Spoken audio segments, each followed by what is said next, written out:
Esta manhã, o Senhor colocou em meu coração uma palavra de confronto.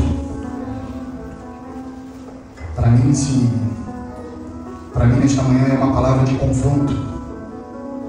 Eu ia pregar sobre outro tema, sobre as bem-aventuranças, e Deus colocou no meu coração uma palavra que falou muito ao meu coração. E estudando essa semana, Deus foi no profundo do meu coração, e eu falei: Senhor, que eu diminua e o Senhor cresça naquele lugar. Então, se você está aqui nesta manhã, Deus Ele fará você entender o que Ele tem para você nesta manhã. Livro de Ezequiel, capítulo 1, só os 3 primeiros versículos, para não tomarmos muito tempo. Eu ia ler também o capítulo 2 todo, até o versículo 3 do capítulo 3, mas sem mais delongas. Livro de Ezequiel, capítulo 1, do versículo 1 ao 3. Amém? Diz assim a palavra do Senhor: no 30º ano, no 5º dia, do 4º mês, estando eu entre os exiliados, junto ao rio Quebar, abriram os céus, e eu tive visões de Deus. Foi no 5º ano do exílio do rei Joaquim, no 5º dia do 4º mês. A palavra do Senhor veio ao sacerdote Ezequiel, filho de Buzi, junto ao rio Quebar, na terra dos caldeus. Ali a mão do Senhor esteve sobre ele. Meus queridos irmãos, é uma palavra muito profunda. É uma palavra que o Senhor falou no meu coração. E nessa manhã eu quero trazer como tema para este sermão: preparado para o tempo e chamado no exílio. Muitos de nós, meus irmãos, cremos com ideias de servir a Deus, porque se resume ao que fazemos dentro do templo, sim ou não? Sim ou não, igreja? Ou seja, participamos de cultos, cantamos no louvor, servimos nos ministérios e ouvir e pregamos a palavra de Deus. E essa estrutura, meus irmãos, ela é importante, sim ou não? Sim. Mas muitas das vezes ela limita as nossas visões do que realmente significa ser chamado por Deus. A verdade é que Deus, Ele não está aqui limitado dentro de 4 paredes, não. Ele é soberano para nos surpreender. E às vezes Ele fecha uma porta para você que pareciam ser certas. Talvez Ele desmonta estruturas que pareciam para você inabaláveis e nos leva para longe de onde planejamos estar. Ah, meus irmãos, mas Ele faz isso, pastor Adelson, não para nos punir. Ele não faz isso não para nos ver caídos, não, mas para nos alinhar com um propósito ainda maior em nossas vidas. E foi exatamente isso, meus irmãos, que acontece na vida de Ezequiel. Ezequiel, um menino que nasce onde Jeremias já estava ali 4 anos pregando, e o sacerdote ali ele era separado desde cedo, porque geralmente por volta ali dos 7 anos de idade de Ezequiel, para ele ser preparado ao serviço sagrado, ele acompanhava o seu pai dentro dos templos, porque ele era um filho de sacerdote. Ou seja, então a tendência era ele se tornar sacerdote. Mas para você se tornar sacerdote, teria que ser da linhagem de Arão, da linhagem de Levi. E ele era escolhido, meus irmãos, dentro dessa linhagem, e carregava uma responsabilidade enorme diante de Deus e daquele povo. E o seu papel principal aqui era atuar como intermediário entre Deus e entre os homens. Sendo assim, meus irmãos, o responsável por apresentar os sacrifícios, interceder pelos pecados do povo e até mesmo manter a ordem e a santidade dentro do templo. Ser sacerdote, meus irmãos, não era apenas uma função, era um chamado que exigia o que, pastor Léo? Exigia pureza, exigia dedicação total e profundo conhecimento das leis daquela época. Era meus irmãos, dos ofícios mais sérios e sagrados dentro da cultura de Israel, pois envolvia lidar diretamente com a presença do Altíssimo. Então, Ezequiel, ele foi preparado desde a sua infância. Para quê, pastor Léo? Para servir como sacerdote. Nascido na linhagem de Arão, sua vida foi consagrada ao ministério dentro do templo, meus irmãos. Aleluia. Desde os 7 anos de idade, ele aprendia sobre o que, pastor Léo? O que Ezequiel aprendia? Me explica, que eu não estou entendendo. Ele aprendia, meus irmãos, a santidade de Deus, os mandamentos da lei e até mesmo os rituais de cultos. E aos 25 anos de idade, meus irmãos, iniciou o seu treinamento oficial, como manda lá em Números capítulo 8, versículo 24, uma preparação intensa que incluía o estudo da Torá, de Torá. Ou seja, ele tinha, meus irmãos, que entender de medicinas, porque ele ia ali, meus irmãos, falar sobre purezas. Naquela época existia vários tipos de lepras, umas curáveis e outras não curáveis. Então ele tinha que entender de medicina para identificar quais eram as curáveis e as quais eram não curáveis. Ele teria também, meus irmãos, que entender sobre veterinário. Por quê, pastor Léo? Porque eles tinham que examinar os animais sacrificiais para ver se tinha algum tipo de doença no animal ou não. Ele precisava também, meus irmãos, entender de direito civil. Por quê, pastor Léo? Para julgar aquele povo. E ele também, meus irmãos, o principal, ele tinha que avaliar fisicamente, pois qualquer defeito que ele deixasse passar desqualificaria ele do cargo de sacerdote. Ou seja, eu não podia vir com uma mão quebrada, com o pé quebrado, com a coluna desviada. Não.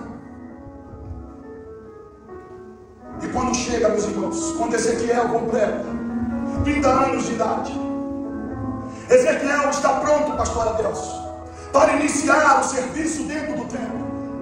Imagina a cabeça de Ezequiel. Imagina um menino que cresce dentro do templo, aprendendo as leis, aprendendo as estruturas, e de repente chega o momento dele. Meus irmãos, tudo caminhava conforme o planejado, tudo caminhava conforme o desejo de Ezequiel, do coração de Ezequiel, a como ele se prepara para aquele momento. Oh, aleluia. Mas naquele exato momento, Deus, ele muda tudo na vida de Ezequiel. Nabucodonosor invade Jerusalém. O templo foi destruído. O processo começa juntamente com o povo de Israel. E Ezequiel e o seu povo é levado ao cativo para a Babilônia. E agora, pastor Léo, o que acontece com Ezequiel, pastor Léo? Meus irmãos, longe do altar, longe da rotina sagrada que tanto desejava, ele viu um cenário que parecia para ele, no coração dele, meus irmãos, o fim, que não tinha mais jeito, não tinha mais solução. Quantas das vezes isso acontece comigo, isso acontece com você? A gente se prepara, a gente se planeja, a gente serve, crendo estar no centro da vontade de Deus, e de repente tudo muda, as portas se fecham, os sonhos se desmancham, o cenário cenário vira e nós perguntamos: Senhor, o que está acontecendo? Quantas das vezes você se sente assim, meus irmãos? Mas foi nesse ponto, meus irmãos, foi aqui nesse ponto que Deus ele vai surpreender Ezequiel. Lá no meio do exílio, longe de tudo, os céus eles se abrem. Os céus eles se abrem e ele tem visões de Deus. Será que você pode glorificar a Deus? Será que você pode glorificar ao Senhor? Abrir a sua boca e dar glória. Você está entendendo, meu irmão? O que Deus quer falar contigo nessa manhã? Não seria mais apenas, meus irmãos, irmão Márcio, não seria mais apenas um sacerdote. Ele não seria mais apenas, irmão João, um sacerdote, mas um profeta. Não no templo, mas dentro do cativeiro. Por quê, pastor Nero? Porque Deus, como eu falei no começo, Ele não está preso a lugares. Ele transforma o exílio em altar. Ele é a frustração do chamado e a dor em propósito. Ezequiel, então, meus irmãos, descobriu que o chamado de Deus não depende de lugar, nem de cenário e nem de estruturas. Não. Deus pode tirar você, eu, a igreja do templo. Para quê? Para nos usar no meio do deserto. Pode fechar uma porta e abrir para mim e para você nos céus. Pode interromper o ministério para iniciar uma missão ainda maior na minha vida e na sua vida. Talvez você esteja vivendo um tempo assim, meus irmãos, onde parece estar saindo como o planejado, onde os sonhos estão parados, o ministério parece adormecido. O cenário é bem diferente do que você imaginava. Mas eu quero te lembrar uma coisa, meu irmão, minha irmã, você que está na live, você que está ao alcance da minha voz, que Deus ainda está no controle. Ele não errou o caminho. Ele só está levando você, a mim, a nós, por uma rota diferente, para um propósito maior. E aqui, meus irmãos, Ezequiel vai nos ensinar que Deus pode nos preparar para algo, mas no fim, no chamado, para algo muito maior. E eu quero aqui nesta manhã destacar 4 tópicos para mim e para você. O primeiro tópico é quando o céu se abre no lugar errado. Ezequiel capítulo 1, no versículo 1 ao 3, nós lemos que no 5º dia do mês, no 5º ano do cativeiro do rei Joaquim, veio expressadamente a palavra do Senhor a Ezequiel, filho de Uzia, sacerdote na terra dos caldeus, junto ao rio Quebar, e ali ele esteve sobre eles a mão do Senhor Jesus. Ou seja, Ezequiel estava no templo, sim ou não? Não. Nem em Jerusalém. Mas Ezequiel estava no exílio, preso no cativeiro de Babilônia.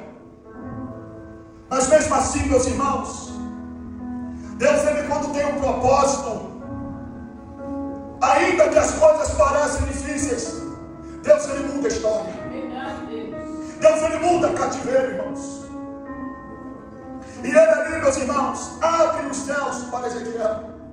Deus mostra que sua presença não depende de lugares, mas de propósitos.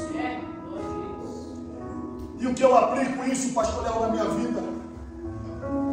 Deus pode transformar, meus irmãos, qualquer cenário da sua vida em altar. O importante não é o local, é a disposição do seu, do meu, do nosso coração. João capítulo 4, versículo 23 e 24 vai dizer que os verdadeiros adoradores adorarão o Pai em espírito e em verdade. Salmo 139, versículo 7 e 10.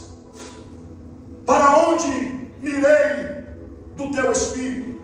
E para onde fugirei da tua face? Atos capítulo 7, versículo 48 e 49 vai dizer que o Altíssimo não habita em templos feitos por mãos, feitos por homens. Aleluia. E eu tenho uma frase impactante para mim e para você nessa manhã. Deus não precisa do tempo para agir. Ele só precisa de quê, pastor Léo?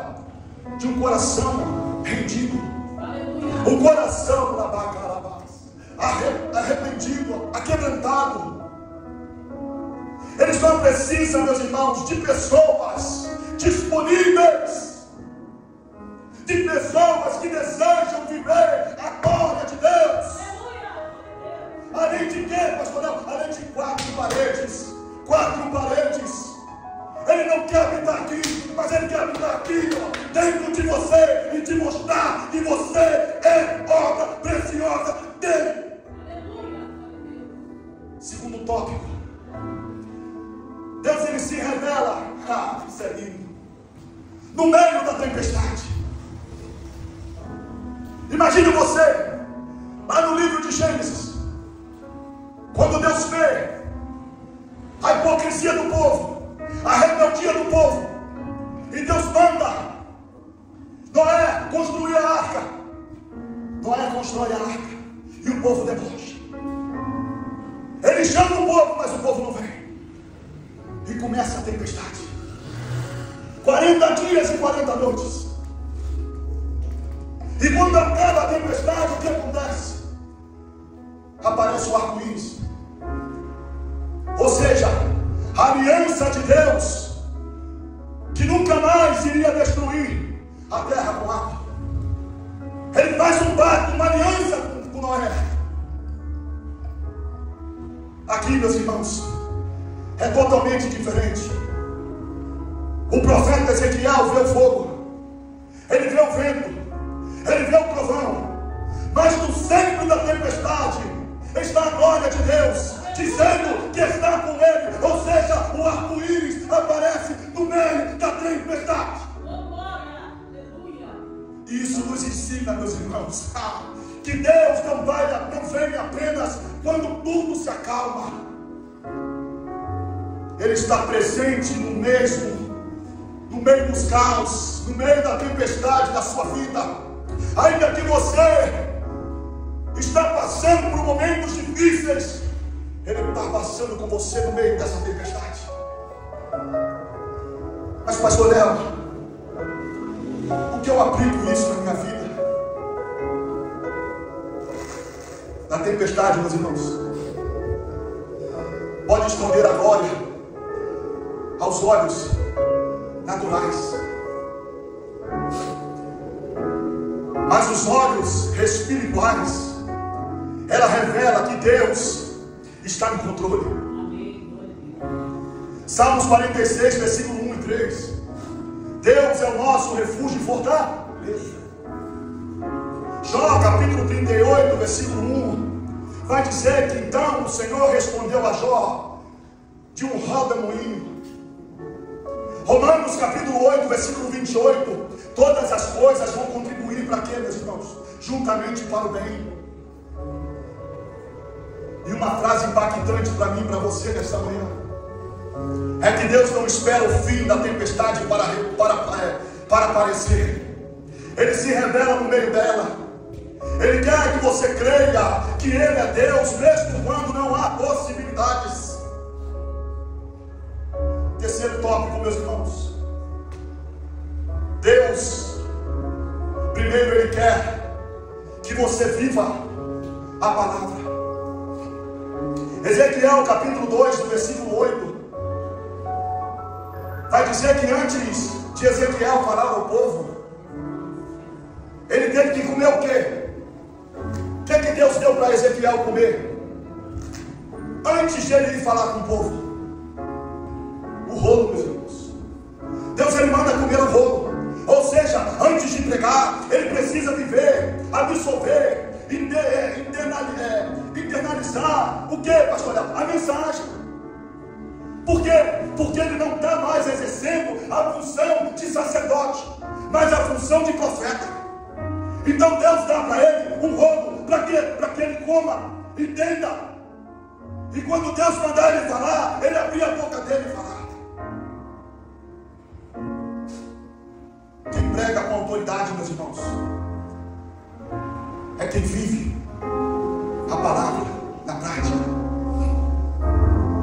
Não é só na teoria, não. Não basta conhecer a profundidade da teologia. E se a nossa vida não pratica o que pregamos, ou seja, eu posso conhecer a Bíblia de Gênesis a Apocalipse, eu posso ser o maior teólogo, o melhor ensinador da palavra,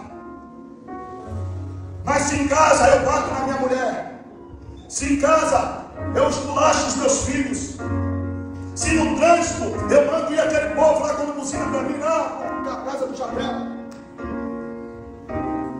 ou se alguém tira do sério, eu vou lá e pum, dou um tapa na cara dele. Não adianta, meus irmãos.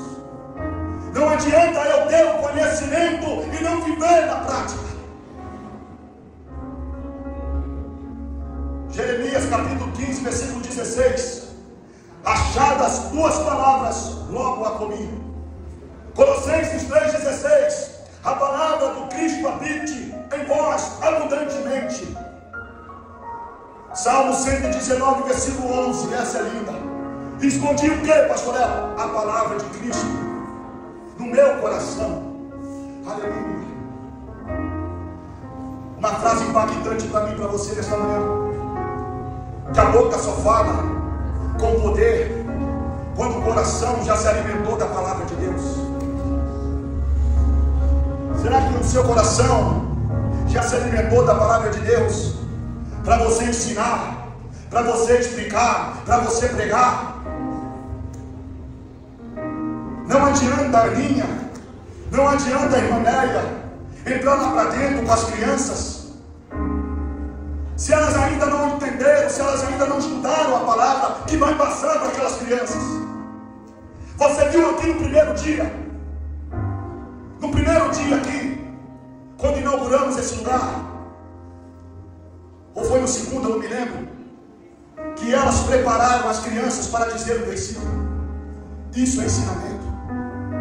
Ensina o seu caminho, ensina o seu filho no caminho que deve andar, e quando ele crescer não se desviará mais dele. Aleluia.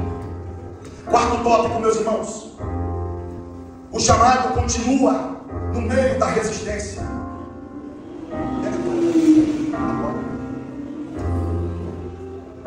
Ezequiel, meus irmãos, capítulo 3, versículo 4. Obrigado. Deus, ele avisa. Eles não vão te ouvir.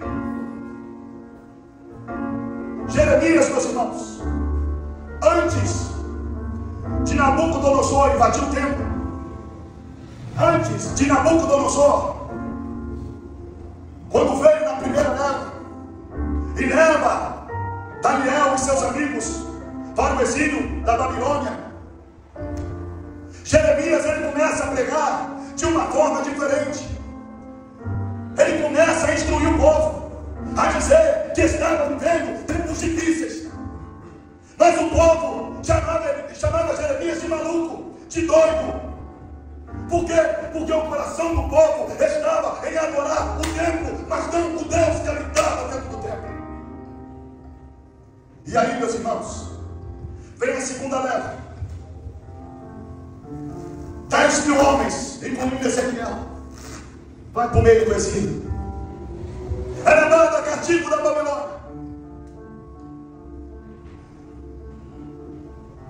Mas Deus manda Ezequiel abrir a boca. O sucesso, meus irmãos, não está na resposta do povo, mas na obediência ao seu chamado. O que eu aprendo com isso, pastor? O que eu aplico na minha vida? Aqui você não prega para agradar. Você não prega para agradar ninguém. Mas você prega para obedecer o que Deus te fez fazer. Quer ensinar a palavra. Quem te chamou, meus irmãos, não foi pastor Léo, não foi pastor Terra. Quem te chamou foi Deus. Ele te prepara. É dele que vem o seu sustento. Deus quer levantar nesta geração muitos Ezequiéis, quer dizer, com a boca, meus irmãos, profética de Deus. Para levar o que, meus irmãos? O povo ao verdadeiro arrependimento e se converter dos seus maus caminhos. Quando profetas estão se comparando como sacerdote, Deus já levantou como profeta, mas ele insiste em ser um sacerdote. É tempo, meus irmãos, de se posicionar. É tempo, meus irmãos, de se doar. Prega a mensagem, profetiza a mensagem, mesmo em meio a resistências. Isaías capítulo 6 vai dizer que precisamos ficar atentos à voz de Deus, como Isaías, quando recebeu o chamado da parte de Deus. O que Isaías falou: Deus, eis-me aqui, envia-me a mim. Gálatas 1, capítulo, versículo 10. Procuro eu agora agradar os homens, ou procuro eu agora agradar a Deus? 2 Timóteo, capítulo 4, versículo 2. Prega a palavra, meus irmãos. Insista a tempo e fora de tempo. Frase impactante para mim e para você nessa manhã. A resistência das pessoas nunca cancela o chamado de Deus. Continua profetizando tudo que Deus te chamou para fazer e para você falar. Mesmo quando te jogam dentro de uma cisterna, como fizeram com Jeremias. Mesmo quando tapam os ouvidos para não ouvir. Mesmo quando te apontam, te criticam, continua profetizando. Você pensa, meus irmãos, que ser profeta é fácil? Que ser pastor é fácil? Não é fácil não. Basta o povo, não basta o povo falar, é preciso demonstrar ao povo a mensagem de Deus. Mas, amados, eu aprendo uma coisa nesse livro de Ezequiel.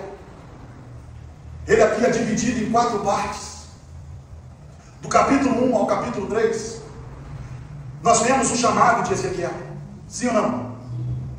Do capítulo 4 ao capítulo 24, nós vamos ver o juízo sobre Jerusalém.